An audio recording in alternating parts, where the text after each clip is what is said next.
journalists and athletes are collaborators together. I refer to, the athletes being these conduits through which news and information travels. Welcome to Journalism History, a podcast that rips out the pages of your history books to re-examine the stories you thought you knew and the ones you were never told. I'm Terry Finneman, and I research media coverage of women in politics. And I'm Nick Hirschon, and I research the history of New York sports. And I'm Ken Ward, and I research the journalism history of the Great Plains and Rocky Mountains. And together, we are professional media historians, guiding you through our own drafts of history. This episode is sponsored by Taylor & Francis, the publisher of our academic journal, Journalism History. Transcripts of the show are available online at journalism-history.org/podcast. Before the integration of Major League Baseball, hundreds of African American athletes sought to escape Jim Crow and eke out a living by playing in Latin America and the Caribbean. African American journalists exchanged letters and telegrams with ballplayers, and some even traveled themselves to witness the transnational competition. These sports writers brought back more than just game stories and box scores. They saw how Black baseball players achieved status and fame abroad that was not available to them in the United States, and their articles critiqued the color line in professional sports. These athletes and journalists helped expand the freedom dreams of African Americans in the decades leading up to Jackie Robinson breaking the color barrier in baseball in 1947, and before the civil rights struggles of the 1950s and 1960s. On this episode of the Journalism History Podcast, we examine their advocacy efforts with Brian Campbell, a PhD graduate from the history program at the University of Illinois. Brian, welcome to the Journalism History Podcast. Thanks for having me, Nick. I really appreciate it. We're happy to have you here. We're going to be talking about your article in the latest issue of Journalism History entitled African American Sports Journalists and Athletes as Foreign Correspondents for the Black Press 1930 to 1950. And you describe how hundreds of African American baseball players left the United States to participate in Latin American leagues during this period, and sports writers from Black newspapers followed them and documented the ball players' international experiences for audiences back home.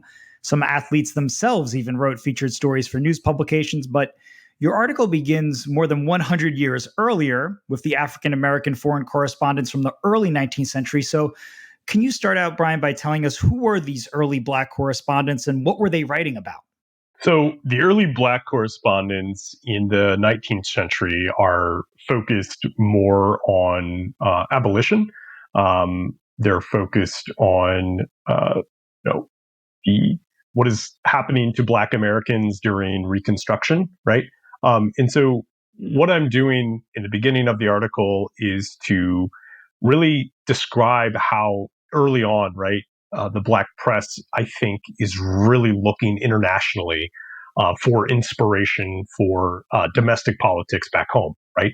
So we know that Ida B. Wells, for instance, travels in the late 19th century to England to lecture, but also write about her experiences. Other even before that, abolitionist activists, right, are sort of looking abroad and framing their news stories and articles, about ideas about freedom from an international perspective. So, in the beginning of my article, I really want to sort of lay that groundwork to show that, the Black press, back into the 19th century and especially around the turn of the century, I think is really beginning to, look abroad for inspiration in domestic politics, and also to, find examples of, what sometimes they call real or true democracy, social democracy in other parts of the world. Sure. And you had mentioned Ida B. Wells extending her activism, going to Europe, lecturing in England and Scotland. Another name that our listeners might be familiar with, Marcus Garvey's Negro World, and the Chicago Defender, the Pittsburgh Courier, covering wars, imperialism, accomplishments of African-descended people. And then moving a little bit along in history, you describe how during World War I, Black journalists connected the experiences of soldiers in Europe to struggles for citizenship rights at home. And after the war, the number of correspondents increased as Black-owned newspapers experienced spikes in readership and revenue. And now we get into the period that is really at the crux of your research here, the 1930s to 1950s. Black newspapers at the time had an activist style, you write, with social commentary that advocated on behalf of African Americans. And they looked to Latin America to find examples of progress in race relations. So, what did they find and bring back to their audiences in the United States? So, it really, I think, beginning in the 1910s, maybe even before that, um, you know, uh, black journalists and editors like Robert Abbott of the Chicago Defender are really looking for examples, I think, again, of what true social democracy could look like in the United States. So they're traveling more, they're writing about these places, and I think what they're doing in part is um, framing places like Cuba, for instance, as these racial democracies, places where black men in particular, but black women as well, uh, have access to certain um, uh, social statuses and occupations and accommodations that really don't exist for Black Americans for the most part in the United States. So they're pointing out, they're traveling and commenting and pointing out these examples to build up, I think, this idea or this imagined sort of idea of what Latin American nations as racial democracies. So, in part, my work of covering athletes, I think, is a part of this broader movement, this bigger movement by journalist and editor to see Latin America as this very progressive place, these nations in Latin America as these very progressive places that could be used, for inspiration, both real and imagined back home. And you had mentioned Robert Abbott of the Chicago Defender. Your article describes how he called Brazil the land of opportunity for Black entrepreneurs. African American athletes also began to garner attention not only from the Black press in this period, but from white newspapers as well and across the globe, not just in the United States. You describe a few athletes in particular. Jack Johnson, the heavyweight boxing champion who traveled to Europe, Australia, Cuba, Mexico in the early 20th century, and Jesse Owens, the track and field star who claimed 4 gold medals for the United States at the 1936 Olympics in Berlin. So, how did reporters from the Black press and the mainstream press cover Johnson and Owens? Yes. So, in the case of Johnson, Johnson is a very complicated figure in the sense that the white mainstream press, going back to his first fights in the early 20th century, really wrote about Johnson in a way that demonized him, that racialized him, and propped up white boxers, especially in matches where against competitors like Jim Jeffries, where uh, journalists saw white journalists saw this as sort of a way for white boxers to assert their masculinity, but also a particular white masculinity, right? In comparison to fighters like Johnson. So I, the way the white press covered Johnson was often in a way that was very negative, right? Whereas the black press really saw Johnson's fights against white competition, um, and celebrated his victories over white competitors, and these were not just symbolic, right? But they had a very, I think, real effect on how Black Americans felt at the time, right? That Johnson's victories over white competitors, were these, very, very important, real victories over white supremacy, or to white supremacy. And so, the black press is covering Johnson and really making him into a race hero, while the white press is very much like demonizing him. When it comes to Owens, it's very different, right? Because of the context, I think, of the 1930s and in the rise of Nazism, and I think the white press is now covering Owens in a more positive light, but still, right, obviously the black press is propping up Owens and seeing Owens in a very similar way that they did Johnson as this race hero. Sure. And you have, again, some very compelling excerpts from these articles that you've researched. A Baltimore Afro-American sports article noted that Owens' win over the German competitors would, quote, bring universal reverberations throughout the world. And I guess it did, because even today we're still talking about it. Another article here from Afro-American saying it would blast away racial prejudices dominating many units of the American sports field. We're still working on some of those racial prejudices, of course, in athletics and in many other areas of society, but a big impact that Owens had. And then you go into, while Jack Johnson and Jesse Owens traveled abroad for some prominent competitions here and there, African-American ball players made those international trips much more frequently than a boxer or a track and field star might. Hundreds of these ball players supplemented their salaries in the Negro leagues in the United States by playing in the numerous Latin American leagues. So where were some of these ball players playing, and how did journalists use them to create a narrative about racial equality in Latin America and the Caribbean? Great question.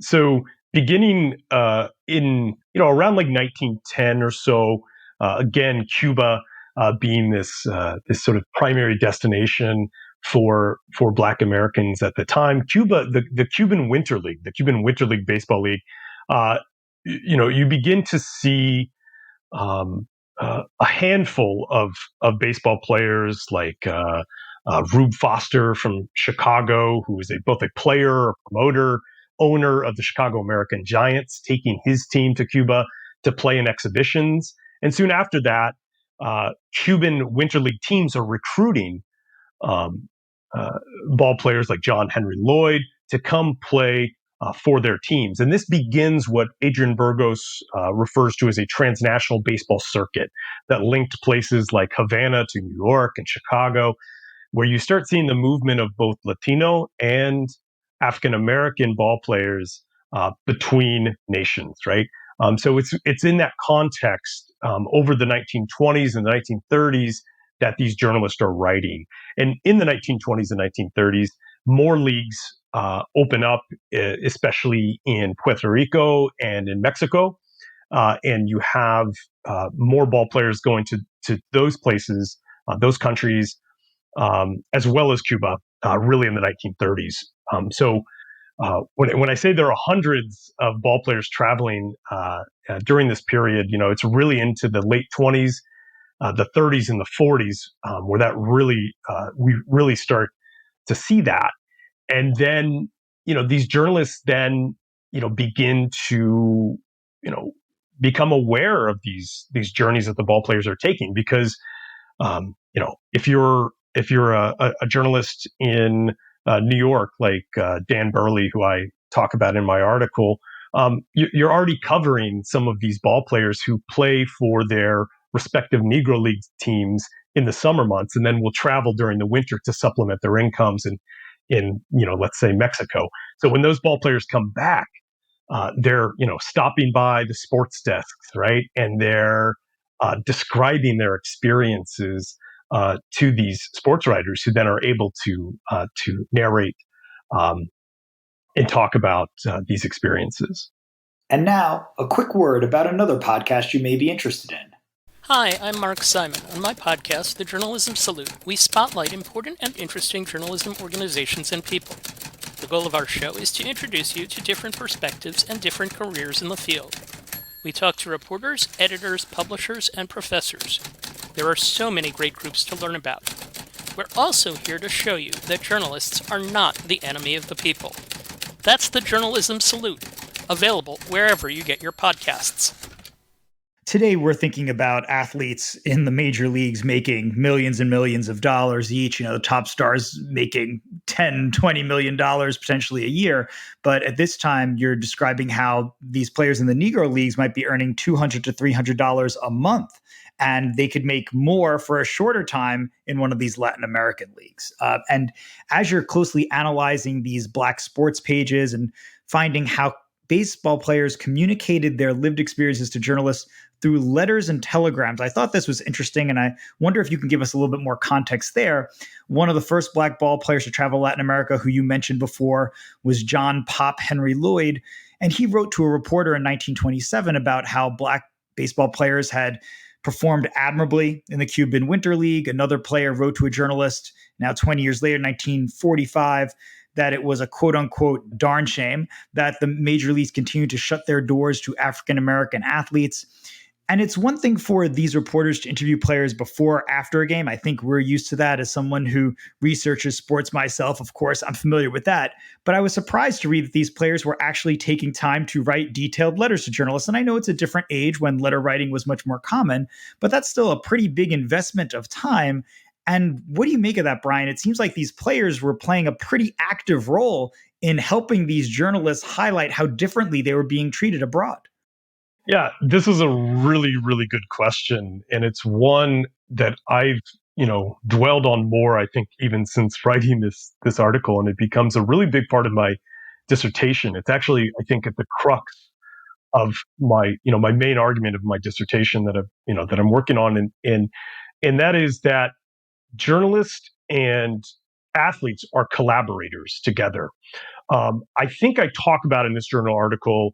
I refer to the athletes being these conduits, through which news and information travels, and I've dwelled on that a lot more, thought about that, and I think you're absolutely right. Like through these letters and these telegrams, it reveals to us that there are these really like intimate and close relationships that black journalists are building with ball players that help sort of facilitate this exchange of information.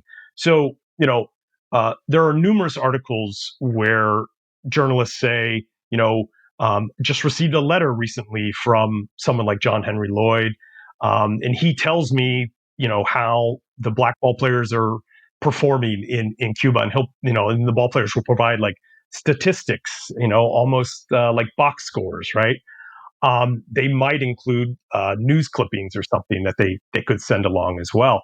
Um, and we also, we see this later on in the 1940s with Jackie Robinson and Wendell Smith, from the Pittsburgh Courier, who had a very close relationship. Wendell Smith was, a part of the campaign really to desegregate baseball, working closely with the Dodgers and uh, with Jackie Robinson. And if you go to the Baseball Hall of Fame and look at Wendell Smith's papers, you see these telegrams and these handwritten letters right between Robinson and Smith, where Robinson is describing his experiences during spring training in Cuba in 1947. And so it does show us that it's interesting the way you framed it, right? It's not as if journalists are going and just interviewing a player after the game. They're really forming these relationships, right?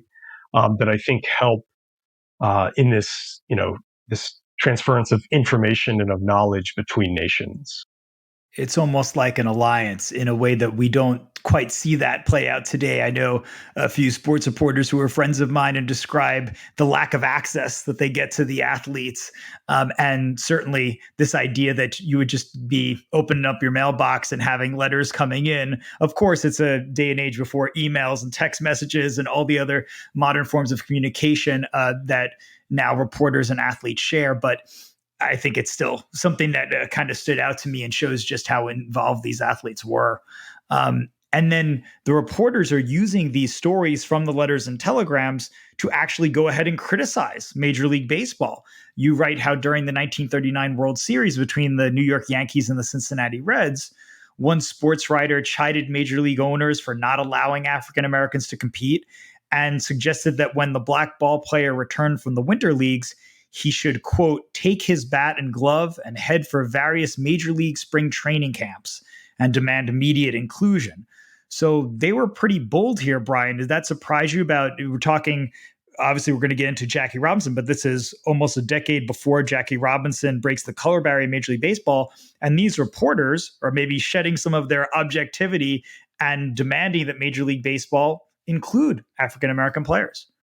Yeah. I mean, it was surprising for me to see that in the 1930s because it makes sense in the 1940s, especially during the World War, when the Pittsburgh Courier's Double V campaign really takes off, and you start. I think you really start seeing more of a push among not only journalists but other activists at the time. In Paul Robeson, and many other folks sort of outside of even the sports realm, that are making desegregation of Major League Baseball a civil rights issue. But as my research shows, like even back into the 1930s, right, these journalists are again building these relationships with ball players, and they're learning, right, about the potential for desegregation by looking outward, right, and understanding that black and white players are, you know, uh, uh, competing in games together in interracial leagues in other parts of the world, very close to the United States in the case of the Latin American leagues. And so, I think coming across quotes like that, um, I think that one's from F.M. Davis. Coming across quotes like that, you know, it was a little shocking to me, right? And how they sort of the way they framed it to say like, these ball players are proving themselves in Latin American leagues. They know they're good enough. These Latin American leagues are really showing them how good they could be if they only had the chance to compete in the major leagues, and to be that, then as you said, that bold, right? To say that based on those experiences that the ball players should demand immediate action, right? They should go and just you know uh, really just sort of forcefully try to desegregate the game. Yeah, I think that in the 1939 that was a bit surprising for me to see. And we know today there's a debate in Major League Baseball, maybe not even a strong debate anymore, that folks like Josh Gibson, who didn't have a chance to play in the prime of his career in the major leagues, could have been maybe one of the greatest major league stars of all time if he had been allowed. And so that is a argument that lots of people make. So they were ahead of their time, certainly, in calling it out. And then as we begin to wrap up here, listeners of this podcast may remember an episode that we released last August with Ray McCaffrey, a historian at the University of Arkansas. And if our listeners want to go back in our archives on the podcast app, that's episode 58, Jackie Robinson After Baseball. And I had interviewed Ray. He had written an article for Journalism History about Robinson's activism after he retired from the game that he integrated. Robinson wrote columns in support of Muhammad Ali's right to refuse military service and a boycott of the 1968 Summer Olympics.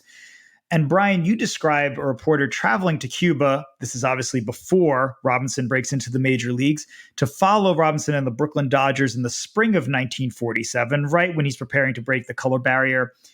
And then you note how Robinson wrote an op-ed about racial inequality years later for the Chicago Defender in 1963, after his career had concluded. So in my interview with Ray, we focus mostly on what those columns said about Robinson himself. Maybe there's a stereotype. There's this image that we get of Robinson as kind of genteel and accepting. He turned the other cheek on the field. And then we read those columns and we see, well, no, he actually was an activist, certainly after his career.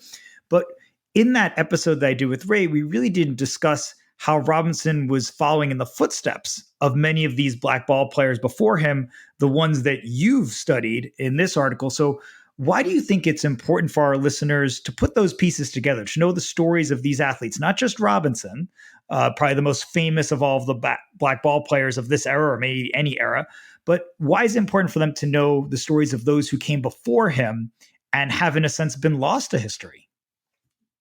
Yeah, this is such a really good question, and I think that um, you know it's in part it's to really hammer home and understand that desegregation was a very, very, very long process, that obviously did not it wasn't just Robinson's moment, right, in 1947, and and issues didn't just end, right.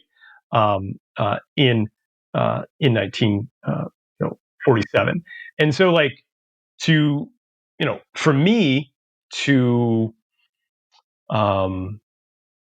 study the history of Black baseball and communication sort of considers that really long process, right? And to understand that Robinson was really built upon years of efforts to desegregate and years of ball players not making the amount of money that their major league counterparts made, right? And I always say this, that like desegregation is also really, really the big thing about desegregation is it's really tied to labor, right?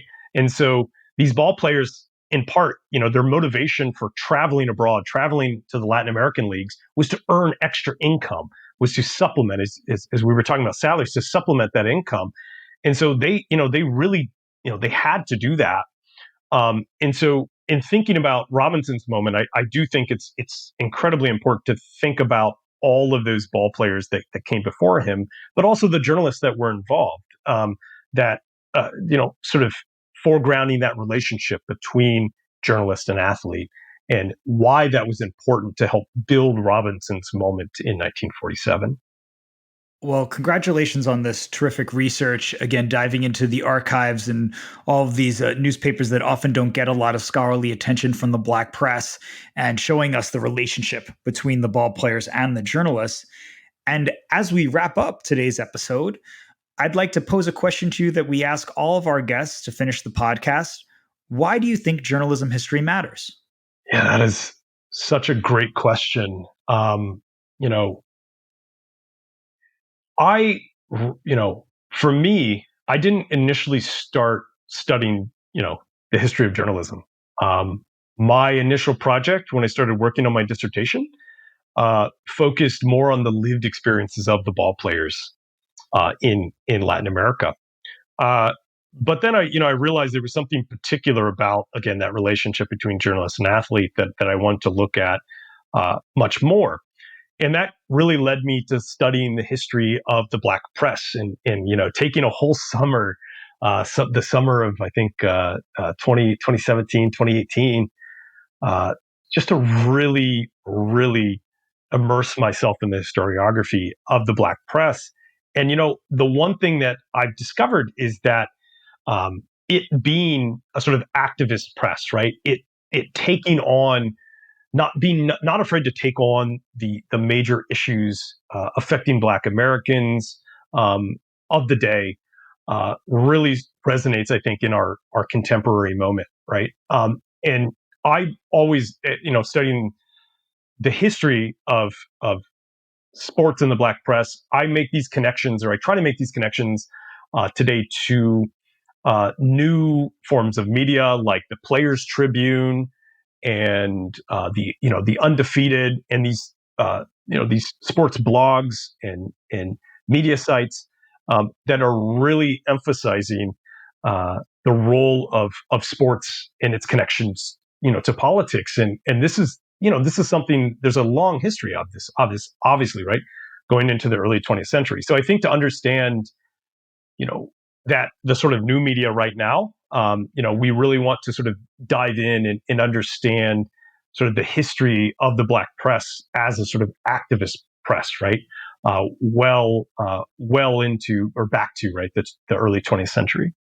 It certainly speaks to the power of the press. And I think for someone like myself, who was supposedly classically trained as a journalist, went to journalism school 3 times and was a reporter, I think we tend to think that anything that is not objective journalism, if that truly exists, is bad. And then yet we see what these journalists were able to accomplish and highlight and make society changes that are obviously good. So I'm glad that you were able to bring that to us and add to our knowledge. Thank you so much, Brian, for coming on the podcast. Yeah, thank you, Nick. I really enjoyed it. Thanks for tuning in, and additional thanks to our sponsor, Taylor and Francis. Be sure to subscribe to our podcast. You can also follow us on Twitter at JHistoryJournal. Until next time, I'm your host, Nick Hirshon, signing off with the words of Edward R. Murrow. Good night and good luck.